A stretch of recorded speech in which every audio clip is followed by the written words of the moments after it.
tarde, pessoas que me seguem, me acompanham aqui no Em Busca de Sentido. Voltamos às origens aí.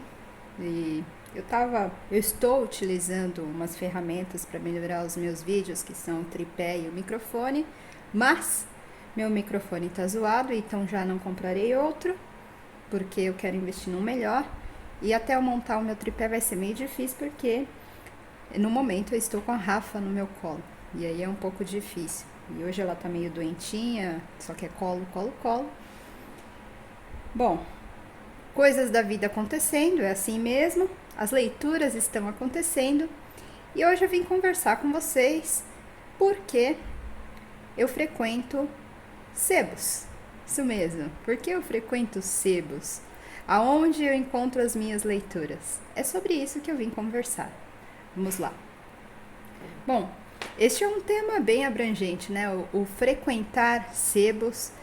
Sebos, para quem não conhece, né? Em algumas cidades talvez tenha um outro nome. Diga aqui nos comentários caso a sua cidade ou sebos se chamem, tenham um outro nome. Às vezes tem algum nome local. Aqui em São Paulo, no estado de São Paulo, no geral, locais que vendem livros, discos, CDs, coisas velhas no geral de cultura, se chamam sebos.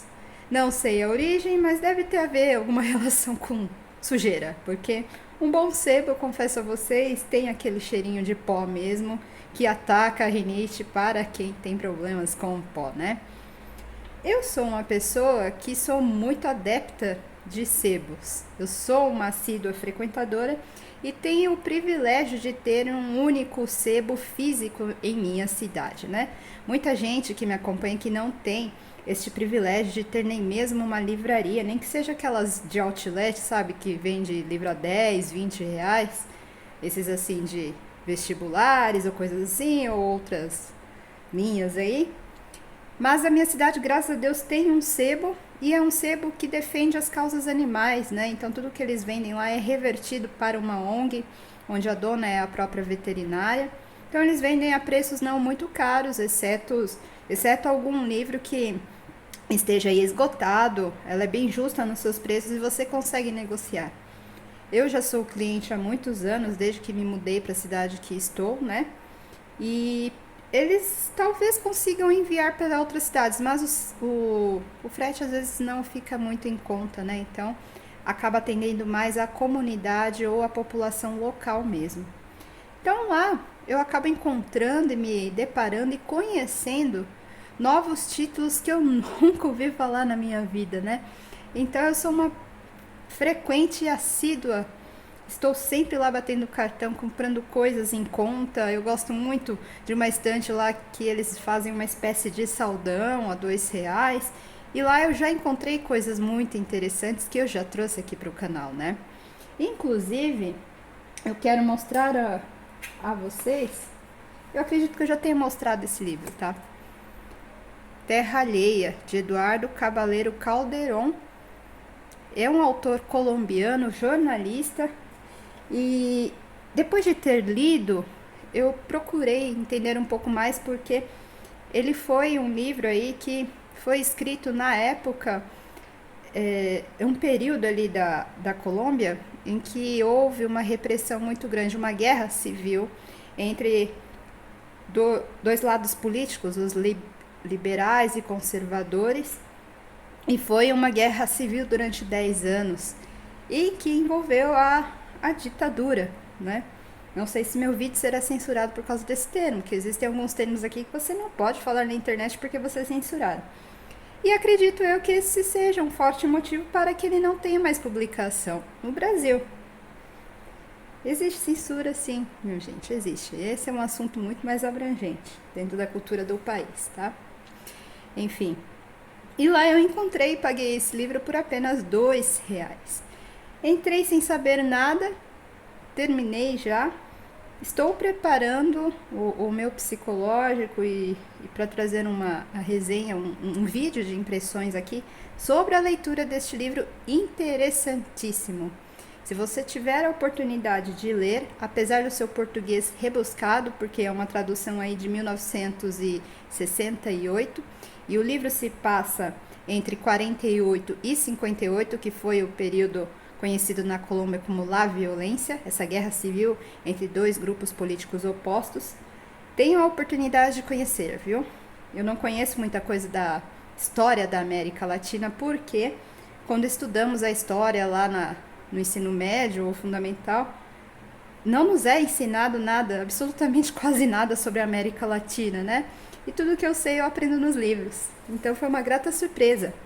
Então são coisas e oportunidades que só um sebo proporciona. Porque ao frequentar o sebo, você não tem a influência de algoritmos. Ou seja, eu amo a Amazon, inclusive eu sou assinante da Amazon Prime, porque gosto dessa facilidade de ter o livro rapidamente em mãos e assino para isso também. Não sou hipócrita de falar que não gosto de Amazon, inclusive eu até patrocino a Amazon colocando os links às vezes aqui, né? Mas ao mesmo tempo que eu tenho essa questão com a Amazon e porque os livros também são em conta, eu gosto muito dessa questão de frequentar sebos e poder escolher ali os livros, ou os livros me escolherem, como queiram interpretar aí, e ter esta oportunidade de encontrar títulos que eu nunca vi na minha vida. Sem contar que eu sou uma leitora que gosta de ler livros que não se ouve falar aqui na internet, ou que passou. É interessante saber também e conhecer a história, né? Que nem este Terra Alheia que eu gostei muito e me identifiquei muito com a história, passou por alguém aqui, um tal de João ou José, me parece Tavares, mas só tá assinado, né? E é interessante, né? Um livro bem conservado dos anos 50 para 60 aí, chegar até nós agora na primeira, digamos aí, no primeiro quarto do século XXI, né? Então é uma oportunidade que só o sebo traz. Então, em primeiro lugar, tem essa questão de eu encontrar um livro que não se ouve falar na internet. A internet é muito boa, mas aqui a comunidade no geral, eu falo no geral porque eu já frequento isso aqui há muito tempo, essa casa há muito tempo, né? Ressalta muito livros lançamento, né? E eu gosto de livros lançamento, mas eu sou mais surpreendida por esses livros antigos, cheirando pó, sabe? E aí existe uma comunidade também, dentro desta mesma comunidade de livros, que também gosta desses livros cheirando a pó, né? Não só, eu achava que era só eu, mas não tô sozinha nessa, né? Existem outros canais aqui que gostam desse tipo de livro, né?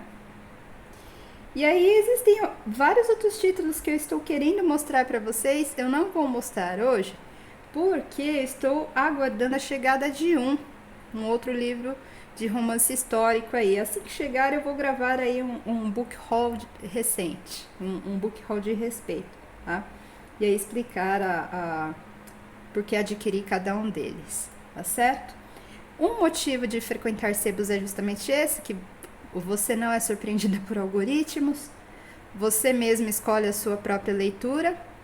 E o terceiro motivo, não muito menos prudente do que cada um que vocês me acompanham aí, é a questão do custo-benefício. O livro usado já passou por diferentes mãos, diferentes locais, e aí você pode adquirir super em conta. Se você não ligar para aquele livrinho de capa dura com fitilho e não sei o que, etc e tal, cheirando novo, é uma oportunidade para você conhecer novas leituras, não tão novas, e que não estão sendo publicadas no Brasil por algum motivo. Existe aí, sem querer, já repetindo aqui, essa questão de censura, tá? Isso é grave, é um negócio que está acontecendo, os leitores têm que abrir a mente para isso. Gravem isso que eu estou falando, cada vez mais estão sumindo alguns títulos interessantíssimos que grandes editoras publicavam e que não publicam mais porque tem alguma questão política envolvida, tá certo? Este canal não defende nenhum lado político, é só uma questão para que vocês abram a mente. É interessante ter esse viés também, porque a leitura abre a mente. Então, toda vez que vem alguns livros aí com alguns vieses políticos, fiquem atentos. Fiquem atentos porque isso é algo grave que está acontecendo no país, viu? Tem que parar com isso e quem tem que mandar no Brasil são os leitores que leem, e não o oposto, a editora mandar no leitor. Prestem atenção nisso. Enfim. Por este motivo também gosto muito de frequentar sebos, porque lá certamente você não vai encontrar tantos livros que existem ali as capas lindas, bonitas, de capa dura, tal com fitilho, e que às vezes as traduções estão tortas, não são confiáveis, totalmente confiáveis. Existe essa questão de viés político, também muito apresentada por várias editoras aí, que eu não vou entrar nem no mérito da questão. E também por ser surpreendida por novas histórias, sejam elas de ficção ou não ficção. Tá certo? Bom, a conversa hoje foi curta, é só para eu trazer aqui digamos assim, uma pitada, né? Uma pitada, um tempero especial para que vocês possam refletir sobre e frequentar cada vez mais sebos e que vocês fortaleçam esses pequenos comércios locais, tá certo? Só para fechar essa conversa de hoje, eu vou só fechar com um exemplo aqui. Eu adquiri este livro que eu estou esperando chegar de um sebo de São Paulo. E aí eu conversei com este livreiro, né, que está no mercado aí há pouco tempo, alguns anos, né, porque ele gosta de livros antigos também. E ele está falando que está difícil manter esse tipo de comércio, né? Porque, veja, estamos num país que, se você lê mais que 2 livros ao ano, você já faz parte de uma média diferente aí da sua população, do país, na verdade. E estamos num país que lê pouco, isso infelizmente é uma tristeza, mas é a nossa realidade. Mas que, se você me acompanha, que eu acredito que as pessoas que me acompanham aqui, a maior parte são leitores assíduos e vorazes como eu, frequentem, apoiem esses pequenos livreiros e comércios, né, de livros usados. É uma tristeza toda vez ver que um tipo de comércio desta relevância, ele fecha as portas ou está caminhando à falência, porque não existem mais pessoas que têm interesse nesses títulos antigos, né, de 20 para 30 anos atrás, e ficam atentos só às modinhas de capa dura e fitilho. Prestem atenção, tá certo? Vou ficando por aqui, uma pequena reflexão, uma pontinha aí no seu coração de leitor, e eu espero que você desperte, se você estiver dormindo, desperte desse sono aí, tá bom? Um abraço e até de repente.